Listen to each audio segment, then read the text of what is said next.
Hello guys, അസ്സലാമു അലൈക്കും. Welcome back to my YouTube channel. അപ്പോൾ ഇന്ന് നമുക്ക് ചക്ക വെച്ചിട്ടുള്ളൊരു റെസിപ്പി നോക്കിയാലോ. അപ്പോൾ നമ്മൾ ചക്കൻ്റെ വറവാന്നിട്ടാണ് ഉണ്ടാക്കുന്നത്.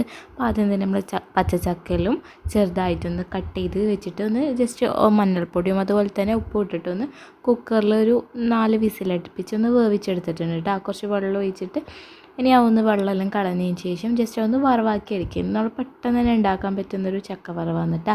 അപ്പോൾ അതിനായിട്ട് ഒരു പാൻ വെച്ചിട്ട് അതിലേക്ക് വെളിച്ചെണ്ണയും അതുപോലെ തന്നെ കടുകും അതുപോലെ തന്നെ കറിവേപ്പിലും പിന്നെ കുറച്ച് വെളുത്തുള്ളി വറ്റൽമുളകെല്ലാം ഇട്ടിട്ടൊന്ന് നല്ലോണം പൊട്ടിച്ചെടുക്കുന്നുണ്ട് കേട്ടോ. വെളിച്ചെണ്ണ തന്നെ ഒഴിച്ചിട്ട് കാച്ചിയെടുക്കണം കേട്ടോ.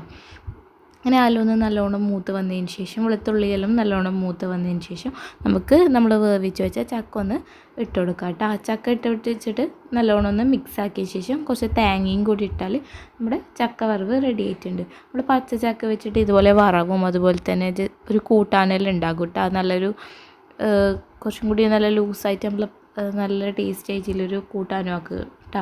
അപ്പോൾ അതെപ്പെങ്കിലും ആക്കുന്നുണ്ടെങ്കിൽ അതിൻ്റെ റെസിപ്പിയും കൂടി ഞാൻ കാണിക്കാം. അപ്പോൾ ഇതെന്തായാലും മസ്റ്റായിട്ട് എല്ലാവരും ഉണ്ടാക്കി നോക്കണം കേട്ടോ. നല്ല അടിപൊളി ടേസ്റ്റുള്ള റെസിപ്പിയാണ്. നമ്മുടെ ചോറിനെല്ലാം നല്ലോണം ചോറ് കഴിക്കാനെല്ലാം നമുക്ക് ഒരു പറന്നറിയ ചോറ് കഴിക്കാൻ ഇത് മതി എന്ന് പറയില്ലേ. അപ്പോൾ അതുപോലത്തെ ഒരു നല്ലൊരു കൂട്ടാൻ്റെ റെസിപ്പിയാണ് കേട്ടോ. അപ്പോൾ നിങ്ങൾക്ക് വീഡിയോ ഇഷ്ടമായാലും എന്തായാലും ലൈക്ക് ചെയ്യുക, ഷെയർ ചെയ്യുക, സബ്സ്ക്രൈബ് ചെയ്യുക. അതുപോലെ തന്നെ റെസിപ്പി ഇഷ്ടമായാലും ഒന്ന് ട്രൈ ചെയ്ത് നോക്കാൻ വേണ്ടിയിട്ട് മറക്കരുത് കേട്ടോ. അപ്പോൾ നമ്മുടെ ചക്ക വറവിടെ റെഡി ആയിട്ടുണ്ട്. അപ്പോൾ ഇനി ലാസ്റ്റായിട്ട് നമുക്ക് ഉപ്പും എല്ലാം കൂടി ഒന്ന് നോക്കിയെടുക്കാം കേട്ടോ. ഞാൻ ഇതിൽ പച്ചമുളക് ആദ്യം ഒന്ന് കുക്കറിൽ വേവിക്കുന്ന ടൈം പച്ചമുളക് ഇട്ട് കൊടുക്കുന്നത് കേട്ടോ. നമുക്ക് എരിവിന് ആവശ്യമായിട്ടുള്ള പച്ചമുളകും ഉപ്പും അതുപോലെ തന്നെ മഞ്ഞളും വെള്ളം ഒഴിച്ചിട്ടാണ് അത് ചക്ക നമ്മൾ വേവിച്ചെടുക്കുന്നത്. അപ്പോൾ അതിൻ്റെ വീഡിയോ ഞാൻ കാണിക്കാൻ വേണ്ടിയിട്ട് വിട്ടു കേട്ടോ. ചക്കയിൽ നല്ലോണം നന്നാക്കി എടുത്തതിന് ശേഷം ചെറുതായിട്ട് അതിൻ്റെ കുരുവും അതുപോലെ തന്നെ ചക്കൻ്റെ ഓരോ പീസും കട്ട് ചെയ്തിട്ടാണ് കുക്കറിൽ വിസിലടുപ്പിച്ച് വേവിക്കുന്നത് കേട്ടോ.